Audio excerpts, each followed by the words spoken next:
Alrighty guys, I'm out here in nature again to record another segment, and in this section I really wanted to talk about fasting and caloric restriction. And caloric restriction and fasting is something that is heavily demonized by the Western world, and it's very common in places like India and places like that for caloric restriction to be applied heavily. So here in the West, you're taught at a young age to constantly consume and consume and consume, and the problem with that is that it may or may not lead to your inevitable doom. So you always want to be careful what you eat, because you don't want to dig yourself a grave with your teeth, and let me tell you, many people are. So due to the fact that here in the West there's so much of an overabundance of junk food, due to that, most people eat the majority of their diet with those types of foods, junk foods. So it's common for the Westerner to consume zero organic produce, zero organic food. Most Americans are consuming way too much processed sugar, way too many processed carbohydrates, etc. Excuse me. I've had a really long week of work and a lot of other stuff, so I'm a little tired, but I really did want to record this video. And I come out here often. This place is beautiful, you guys. I like to come out here and touch trees.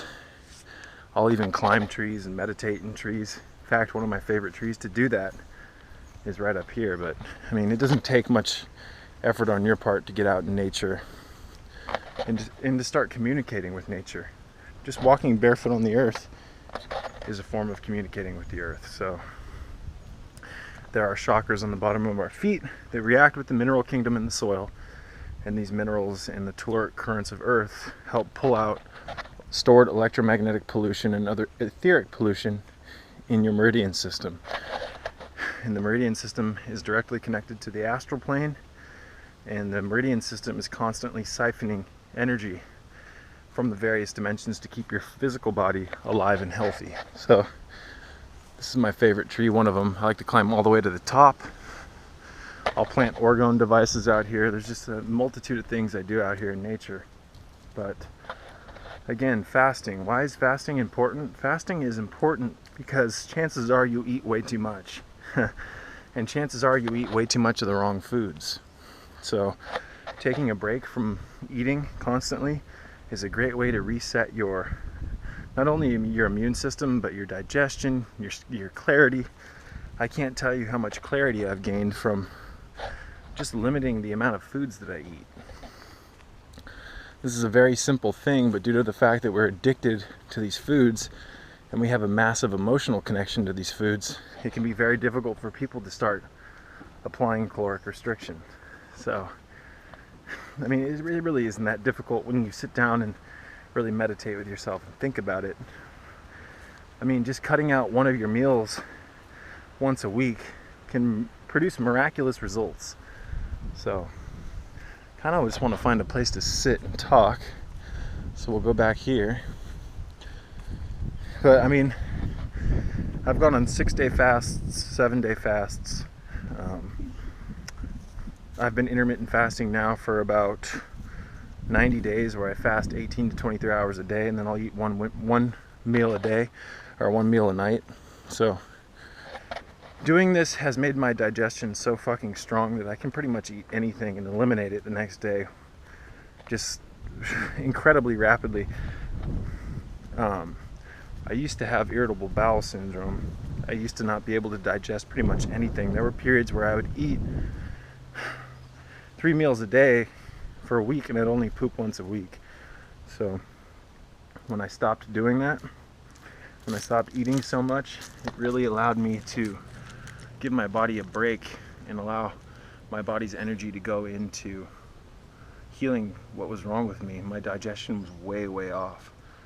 So typically speaking, I'll fast at least 1 day a week.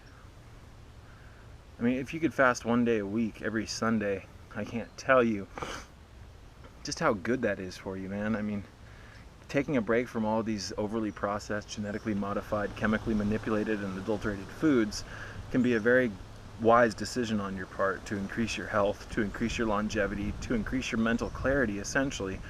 You guys have to remember that all the foods that we're eating here in this matrix, due to the fact that they're filled with mind-altering chemicals and drugs and different constituents, when you eat these foods, they actually rob your spiritual clarity. And spiritual clarity is something that you're really going to need if you want to activate your sixth sense and get the Kundalini back into your life. We've lost our sixth sense due to the fact that we've desensitized ourselves with a myriad of toxic foods which were designed to dumb down and manipulate our genetics. So I'm not saying that you guys can't have some junk food here and there, some vegan or some vegetarian junk food, but you really want to approach eating in a gingerly way, and you want to you just want to methodically plan out all your meals. You don't want to be loose-ended and just whimsically eat things because you're with friends and they're hungry, that's a good one. Or if you're at family gatherings and people are eating junk food. It's very easy, you guys, to allow the stresses of life and certain situations in our environment to dictate how we eat. So a large part of my system is you learning how to be selfish to some extent, because if you want to get healthy, you really are going to need to be selfish to some extent. Otherwise, you won't care about yourself. Selfishness is good if it's done in a salubrious fashion. There's nothing wrong with being selfish in relation to one's health. I mean, again, if you don't have a firm grip on your life and your health and what you're eating, chances are you'll just be eating whatever comes your way. If it smells good, if it tastes good, if it looks good, you put it in your mouth. That's called the seafood diet, and not seafood from the ocean. We're talking about if you see it and it looks good, if it smells good, if it stimulates your senses, chances are you'll eat it. And that's the type of programming that we have here in this matrix. There's so much dietary programming, there's so much dietary propaganda, there's so much junk food. I mean, on every street corner there's a gas station that sells beer and cigarettes and tobacco and all sorts of processed candy goods. And all the gas stations around my house, they don't sell any organic fruit. All they sell is animal products and sandwiches and condiments and hot sauces and just a myriad of different beer and alcohol, 400 different types of tobacco, etc. So you've got to remember that to a large extent our environment is really trying to make us be stupid and dumbed down by forcing these chemical cocktail foods and fluids down our throat. But essentially it's up to you to decide what to eat. It's up to you and you alone to decide what you put in your mouth. You know, we have a ton of freedom here in this world. And one of the greatest forms of freedom is you being able to decide and choose what you put into your system. So due to that, your health is your responsibility and your responsibility alone. So I really encourage you guys to question what you're eating and to question whether you're eating too much. I can go all day on nothing but water and I feel fine. And I just can't tell you how beautiful and how spiritual it feels to not be bound by the programming that the Matrix tried to embed into my taste buds and my emotional body. They get you hooked on foods largely by tapping into your emotionality. So the average person isn't aware that they can go upwards of 40 to 80 days on nothing but fluids alone. And, I mean, all the fasts that I've ever gone on, after the third day, I start eliminating just massive amounts of fecal matter and different abominations such as mucus, parasites, even gallstones. So it's amazing when people try to tell me that fasting is dangerous, especially due to the fact that 9 times out of 10, people who tell you that fasting is dangerous are people who have no experience with it, people who have never researched it, and people who have never applied it to their lives and experimented on their own. Many people just take other people's opinions and accept them at face value even though they have no merit. So 9 times out of 10 here in the Western world that's been manipulated by the Matrix, doctors and different health practitioners will tell you that fasting is severely dangerous. But it's not. I'm living proof of that, and there's just hundreds of thousands of people that are living proof of this. I hope this camera isn't picking up all the sunlight. but I'm just out here in nature contemplating fasting. I used to come out here and read books about fasting down in this little channel down here. I love coming out and getting away from the system and being away from all the noise pollution and all the people. But even here right now I can hear noise pollution, fucking airplanes going by, construction sites, people hammering, people chattering, cars making noise, horns going off, etc. So it can be very beneficial to get out into nature and to contemplate fasting and to contemplate your health, because if you don't get out into nature, if you're constantly in the city, you're going to be surrounded by the stresses of the city. And let me tell you, there's a lot of stress in the city. There's a lot of agitation in the city. There's a lot of unhappy people in the city, caught up in the matrix, caught up in the stress, caught up in the lack of health. So again, I mean, I've done so many fasts. I've done 6-day water fasts. I've done 7-day juice fast, 10-day fast. I've done broth fasts. I mean, Jesus Christ, just getting away from solid food for a prolonged period will reset your battery to such an extent. It feels so good. And after about 3 days of fasting, at least in my own personal experience, you can really, really, really feel the healing taking place. Your energy skyrockets, which most people will tell you is an absolute lie, because most people think that your body requires food to produce energy. But the cells are constantly producing energy. Your body needs nowhere near as much food as you think it does. So I'm not telling people to become anorexic. I'm not telling people to stop eating. I'm just trying to inspire people to contemplate fasting and maybe try fasting, like do a water fast or a tea fast or a juice fast, even a coffee fast once a week on Sunday. And if you can't make it through the whole 24 hours, go 18 to 23 hours and then have a meal, but eat it slowly. When you break a fast, you want to break a fast by eating the right fluids. So even when I intermittent fast, I never just, after fasting for 18 to 23 hours, eat a solid meal. I always make a smoothie first, and I chew it methodically, and I mix it with my saliva, etc., so I can kind of prime my stomach and my digestive system for the food I'm about to feed it. But again, the system's deep, you guys. The system wants you to eat 3 meals a day of cooked, solid, denatured, mineral-depleted, enzyme-devoid foods, so that by the time you're 60, your body is so weakened and so decrepit that you really have no chance of healing yourself. So if you're young, take advantage of caloric restriction. It is very, very wise. The less you eat, the longer you live. I love that phrase. And God helps those who help themselves. And you're the one that's responsible for your health. I said this in the previous segment, but it's the absolute truth. So get out in nature, touch leaves, go touch trees, ask the angels for help. You have a myriad of spirit guides watching your monkey ass at all times, trying to manipulate your experience to get you on the right track. And unfortunately, due to the fact that our intuition and our sixth sense has been lulled by the system to such an extent, oftentimes we can't hear the subtle vibratory permeations of our angels and our guides trying to lead us in the right direction. So the more I fast, the more clear I get, the more clean I get, the more I can feel the angels and the spirits around me, my ancestors, the elemental kingdom. And the more I do fast, the more I feel Kundalini in my life. So when I had my first full-blown Kundalini experience, Kundalini taught me the importance of fasting and the importance of juicing fresh fruits and vegetables. But unfortunately, due to the fact that all the fruits and vegetables in the stores have been manipulated by the hands of the beast and the genetic eugenics system, unless you grow your own fruits and vegetables, it's really not wise to juice fast, in my opinion. The enzymes are pretty much all gone. The minerals are just altered due to the fact that a lot of the fruits and vegetables, when you buy them in the store, they're weeks and months old. Some of these apples on the market, they're ripened with certain gases. They're picked when they're green, and they're injected with certain things so that they can stay on the shelf for month after month. So these fruits and vegetables in the stores are fake. They're designed by the beast. And that's why I recommend getting yourself a water distiller or a reverse osmosis unit so that you can generate pure, pristine water that you can remineralize, that you can make teas with, etc., so that you can get some quality fluid and nutrition into your fucking life.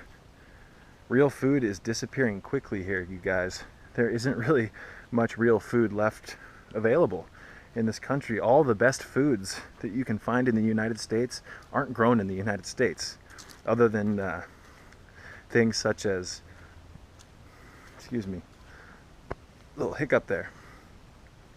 Probably the greatest superfood that's grown in the United States is Aphanosomnon philosophica blue-green algae out of Klamath Lake, Oregon.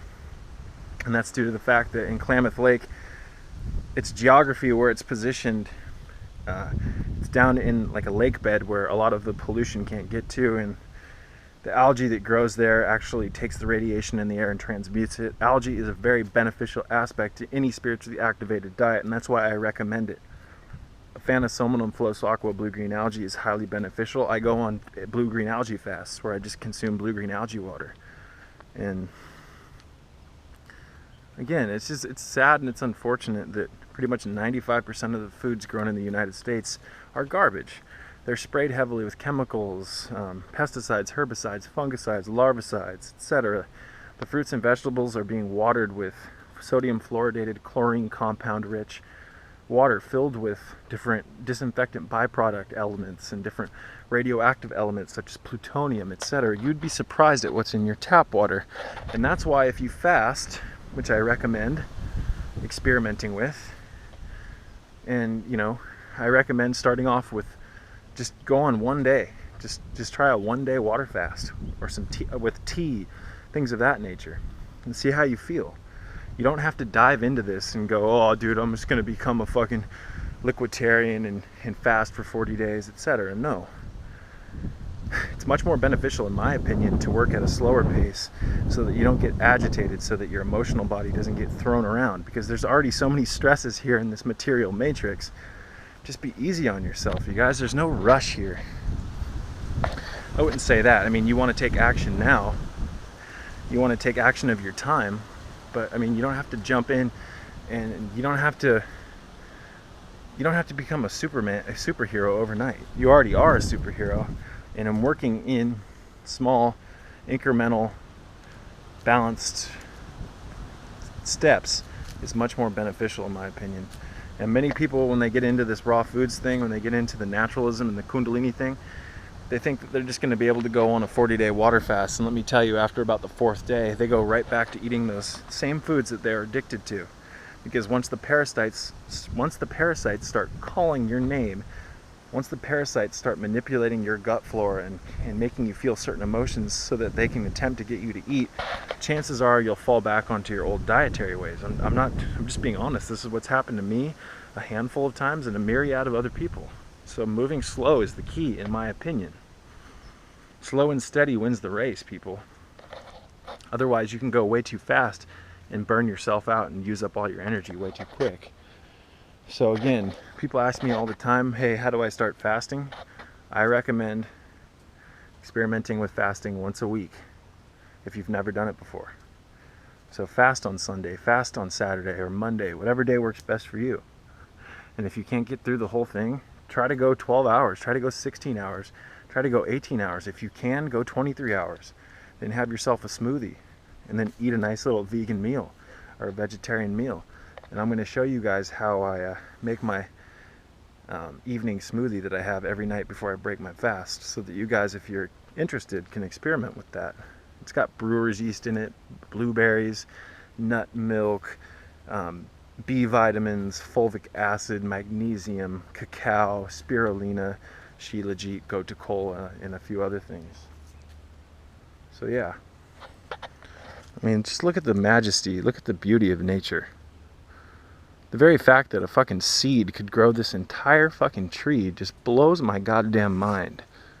And, one of the beautiful things about trees and plants, etc., they're always fasting. These are liquiditarians, these are water beings, these are water elementals. And let me tell you, everything that grows out here has a connection to the astral plane. These trees are actually embedded with different codes and angelic kingdoms, as crazy as that sounds. There are angels connected to trees. There are spirits connected to trees.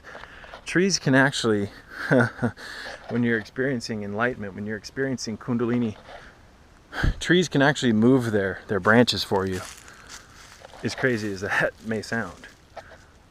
So that's going to be very hard for the average blah, blah, blah.